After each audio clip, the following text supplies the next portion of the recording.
নগাঁও জিলাৰ ডিমৰগুৰি পঞ্চায়তত প্ৰধানমন্ত্ৰী আৱাস যোজনা গৃহৰ আবণ্টিত ধন উঠালে ৱাৰ্ড সদস্যই পঞ্চায়তৰ ৫ নং ৱাৰ্ডৰ দৰিদ্ৰ হিতাধিকাৰী ৰেছমিনা খাতুনৰ চৰকাৰী গৃহ নিৰ্মাণৰ বাবে অনুমোদন হোৱা প্ৰথম কিস্তিৰ ৩২,৫০০ টকা কৌশলৰে উঠাই উদ্দেশ্য কৰিলে পঞ্চায়তৰ প্ৰতিনিধি ইউনুছ হালদাৰ আৰু জিপিচি শাব্বিৰ আহমেদে নগাঁও সদৰ সমষ্টিৰ অন্তৰ্গত ডিমৰগুৰি পঞ্চায়তত কিছুদিন পূৰ্বেও এনে এক অনুৰূপ কেলেংকাৰীৰ বাতৰি প্ৰকাশ পাইছিল প্ৰতিদিন নিউজ ভাৰতত এবাৰ কচুলুখোৱা মালতৰ এগৰাকী দৰিদ্ৰ হিতাধিকাৰীৰ নামত আবণ্টিত গৃহৰ ধন বক্ৰপথেৰে উঠাই পঞ্চায়তৰ ৫ নং ৱাৰ্ডৰ প্ৰাক্তন সদস্য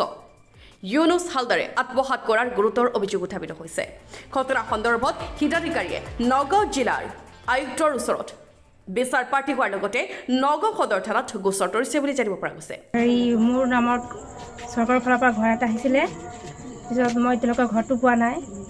৫ মাহ আগত মোক দিন কৈ আছে ঘৰটো এতিয়ালৈকে মই ঘৰটো পোৱা নাই পিছত মই তাৰ নাম এনে ইউনুছ হালদাৰ বুলি মাতে আৰু এনে বাবুল বুলিও কয় তাৰ নাম পিছত সি মোক কৈ আছে যে আধাৰ কাৰ্ড জমা দিয়ক আপোনাৰ নামত ঘৰ আহিছে পিছত মই দিলোঁ পিছত গৈ পেলাই চাইছোঁ যে মোক কৈছে যে আপোনাৰ ঘৰৰ টকা এতিয়ালৈকে সোমা নাই ৫ মাহৰ পিছত আপুনি খবৰটো ল'ব এনেকৈ বুলি কৈছে পিছত মই গ'লোঁ গৈ পেলাই কৈছোঁ যে মই ডকুমেণ্টছখিনি জমা দিলোঁ এতিয়ালৈকে কি হ'ল ঘৰটো জমা পোৱা নাই পিছত তেখেতে ক'লে যে ইউনুছ হালদাৰ ক'লে মোক বাবুলে কৈছে যে এনেকুৱা কথা আপোনাৰ ঘৰটো এতিয়ালৈকে অহা নাই মই আধাৰ কাৰ্ড অফিচত জমা দিছোঁ আপুনি চাই ল'ব পিছত মই খাকুৰীজন ব্লকত গৈছোঁ গৈ পেলাই চাইছোঁ যে মোৰ নামত ঘৰটো আহিছিলে মোৰ নাম ৰেছমিনা খাতুন আৰু এজনীৰ নাম ৰেছমিনা বেগম মোৰ একাউণ্ট ডকুমেণ্টছ চব মোৰ কাৰণ একাউণ্ট নম্বৰটো মানে ৰেছমিনা বেগমৰ তাত গৈ পেলাই টকাটো সোমালে পিছত ইউনুছ হালদাৰে বাবুলে গৈ পেলাই কি কৈছে ৰেছমিনাক মাতি কেনে আনি কেনে এটা এয়াৰটেল বেংক খোলাইছে ঘৰত আনি কেনে খোলাই কেনে তাৰ একাউণ্টৰ পইচাটো ওলাই কেনে লৈ গ'ল বাবুল হালদাৰে তাক পিছত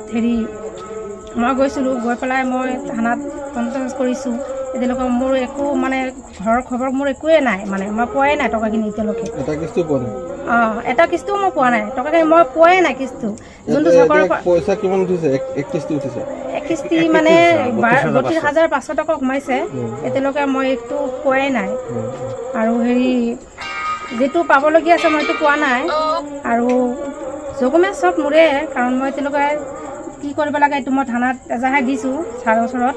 এতিয়া মানে মোৰ এতিয়ালৈকে কনফাৰেঞ্চ লাগে মানে এইটো মোৰ লাগে ন্যায় লাগে